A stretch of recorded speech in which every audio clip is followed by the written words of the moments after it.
আজ কিন্তু রোদ্রে উঠো, তাই প্রত্যেকটা লোক সমস্ত তাদের কাপড় মোজা সমস্ত জুতো টুপি সব শুকোতে দিয়ে দিয়েছে, দেখেছো? চুরি পুরো আমাদের বিচন জমি আছে। আজ বিকেলে একবার ভাবছি যে আমাদের এদিকে আরো জমি আছে, এদিকে একটু এদিকে। হ্যালো আমার প্রিয় পরিবার, তোমরা কেমন আছো? সকলে আশা করছি সকলে অনেক ভালো আছে, সুস্থ আছে। উত্তর দিনাজপুর জেলার ছোট্ট একটি গ্রাম থেকে আমি পাইল আমার নতুন একটি ভিডিওতে তোমাদের অনেকটা স্বাগত, অনেকটা ভালোবাসা।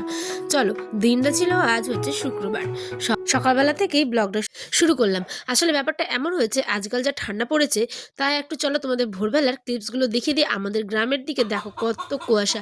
এটা বাজে তখন এই ধরো 5টা না 6টা, 5টার দিকে উঠলে তো দেখতেই পেতে কেমন ঠান্ডা। Good morning and welcome back to my new video. এখন একদম সকালবেলা, তোমাদের তো ভোরের দিকে আমি ভিডিওটা শেয়ার করেছিলামই যে কেমন কুয়াশা ছিল। সকালবেলা উঠেই আজকে একদম মানে অনেকক্ষণ উঠেছি, ধরো এই 5টা 5:30, মানে তখন বুঝো ভোরবেলা। তো উঠে নিয়েই ব্লগ ভিডিও, অনেকগুলো ভিডিও ছিল এডিট করলাম, তারপরে কিছু ক্লিপস নিয়েছি। সকাল থেকে উঠেই অনেকগুলো রিলস আপলোড করেছি, তারপরে অনেক কাপড়ও কেচেছি। তো কাপড় কাচতে কাচতে ব্যাপারটা হয়েছে ভিজেও গেছি, ঠিক আছে? তো মন আর চাইলো না। আর শীতের দিন তো এরকম মনেই হয় যে বেলা একটু হয়ে গেলে আর স্নান করতে ইচ্ছে করে না। সকাল সকাল স্নানটা করে নেবে তো সারাদিনের মতো কাপড়ও শুকাবে, এই যে চুলও শুকাবে। তো যাই হোক, চলো ওদিকে ভাত ডাল বসে দিয়েছি, করবো হচ্ছে বাঁধাকপির ভাজা, হ্যাঁ, আর সাথে হবে হচ্ছে এই পাঁপড় ভাজা। তো আয়নের আব্বা গেছে মাঠে, আসুক তারপরে বাকি ভিডিওটাও শেয়ার করছি, ঠিক আছে? আয়নের আব্বা গেছে মাঠে, এখন আয়ন কেক খাবে। আর কুয়াশা কিন্তু এখন কমে, একবার কুয়াশার অবস্থা দিচ্ছে। আমরা বাড়ির ভিতর আছি তাই, হ্যাঁ, যখন বাইরের দিকে যাব না তখন দেখবে কুয়াশাটা। এখন রাস্তার দিকে কুয়াশা, কত কুয়াশা, আমি যেতে পারছি না, যেহেতু ওই যে দূরে একটা চায়ের দোকান আছে, দেখছো হাঁটাহাঁটি করছে লোকগুলো, তো এরম আছে তাই যেতে পারছি না। খাও খাও। আর এই যে আমাদের ফুলটুসি বর্মা, কাল তোমার ভিডিও অনেক দেখে লোক ওইটাও দেখি। কোন তো গুড মর্নিং, কোন তো গুড মর্নিং, গুড মর্নিং ঠিক মতো কইনি, গুড মর্নিং কইন ঠিক মতো, good morning, good morning, good morning. এরমই একটা মানুষ। হ্যাঁ, যাই হোক, চলো ভাত বসে এসছি যেহেতু। কি গে বাবা, দাও এটা ফেলে দেবো, খাও। মজা করছে আব্বু, খাও খাও, কেক খাচ্ছে। চলো বাকি রান্নাগুলো আমি করে নিই, তার আগে বের করতে হবে এই সাইকেলটাকে, টিকেটে তালাও খোলা হয়নি আজকে। তার আগে দেখো কত কাপড় চোপড় মেলা দেওয়া হয়ে গেছে, রোদ ওঠেনি তারপরেও। এদিকে দেখো আমি রান্না কিছু করলাম, মানে সবজি ভাত। তো আজকে আর সবজি ভাত যেহেতু শেয়ার করা হয়নি, এদিকে আয়ন লাগছে। আয়ন এই যে এরকম করে পড়বে, টপকে টপকে পড়ে যাবি কোনো রকম। দেখো পড়ো পড়ো, সব বিছানাটা গুছাতে হবে, এলোমেলো হয়ে গেছে, 10:30 বাজতে গেলো। আর 20টা কই?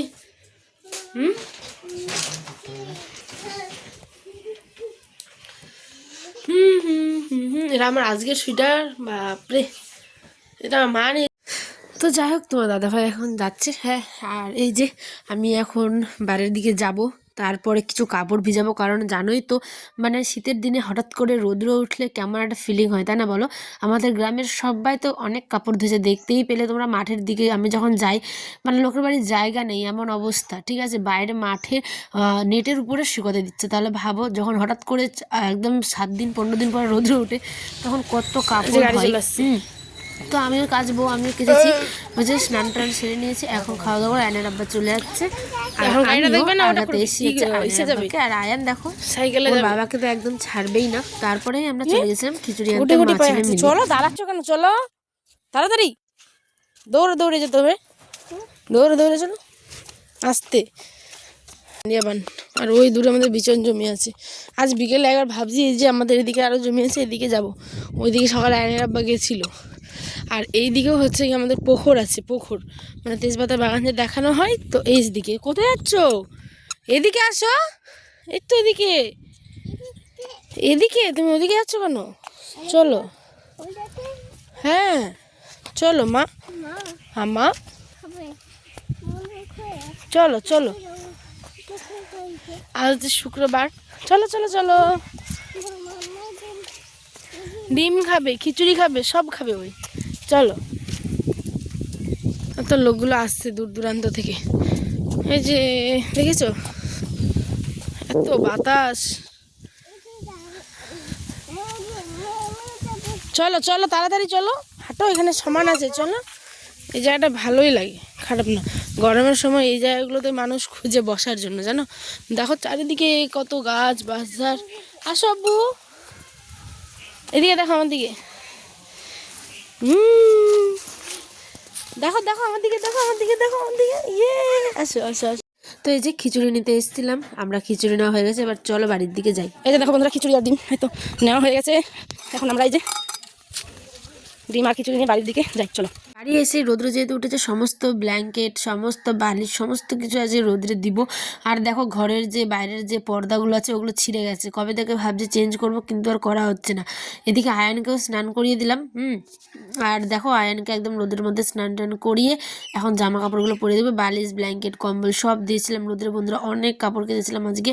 তো একদম সমস্ত কাপড় শুকিয়ে গেছে, আর বিগত 2 দিন ধরে দেখছি ভালোই রোদ দিচ্ছে। তো একদম মানে খুবই খুবই ভালো লাগে এই শীতের দিনের রোদটা না। একদম মনে হয় যে সকালে স্নান করে সারাদিন একটু নিয়ে মানে গায়ে মেখে বসে থাকি রোদ্রটা, কিন্তু উপায় নেই, কাজ তো করতেই হবে। এদিকে আয়ানকে আমি দেখো সমস্ত জামা কাপড়গুলো পরিয়ে দিচ্ছি। এবার ওকে খাওয়াবো, খাওয়াই নিয়ে যাবো ঘুমাতে। তোমার দিকে রোদ্র উঠেছে নাকি কুয়াশা, কমেন্টে আমাকে জানিও, হ্যাঁ। আর এই যে দেখো আয়ান সোনা তো প্রথমে আসতেই চাইছিল না একেবারে, মানে স্নান করতে, তারপরে জোর করে ওকে করিয়ে দিলাম, কারণ দেখো কালকে কী হবে বলা যাবে না, তাই না বলো। তাই আজকে ভাবলাম যখন রোদ্র উঠেছে একটু স্নান করলে শরীরটাও ঝরঝর লাগবে, ঠান্ডাটাও কম লাগবে।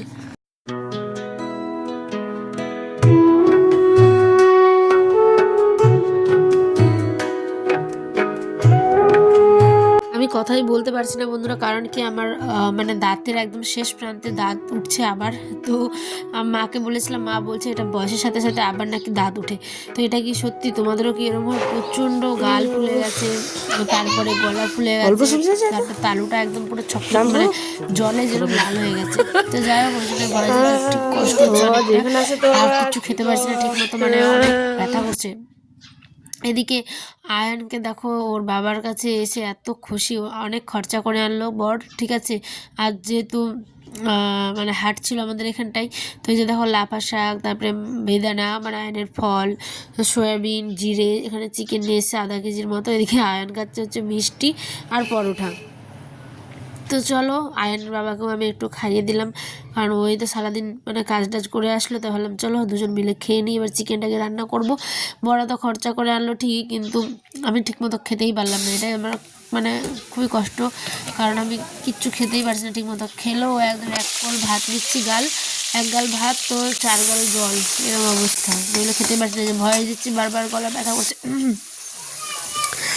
কি বলবো বন্ধুরা, তো চলো কষ্ট করে দিয়ে দেবো। মাফলার টুপি সব পরে থাকছে, যাতে আমার টনসিলের প্রবলেম আছে ঠান্ডা লাগলেই, তো ওইটা। তো দেখো এখানটায় টমেটো পেঁয়াজ গোটা রসুন সমস্ত কিছু জোগাড় করে নিয়েছি, এদিকে আলুও ভেজে নিয়েছি। এদিকে করবো চিকেন কারি, ঠিক আছে, আলু দিয়ে পুরো কষা কষা করি। তাই এখন আমি এই যে গোটা রসুনগুলোকে দিয়ে দিলাম, ভালো করে বলতে শেয়ার করেছি ওই আর কি, কারণ কি বলো তো চিকেন কিরম করে ওটা তো আমরা প্রত্যেকেই জানি, নর্মালি যেরকম করার ওরমই করেছি, স্পেশালভাবে কিছু করিনি। তো মশলা কষানোর পর টমেটোটা দিয়ে দিলাম, এদিকে প্রেশারে ভাত দিয়েছিলাম, দেখো প্রেশারটা পুরো মানে জল হয়তো একটু বেশি হয়ে গেছিলো বলে গোটা গ্যাসটাতে পড়ে গেছে। এর উপায় আমি আর পাই না, কি করলে যে একটু ফ্যানটা কম পড়বে, আমি জলটাই ঠিক মানে আন্দাজ করতে পারি না।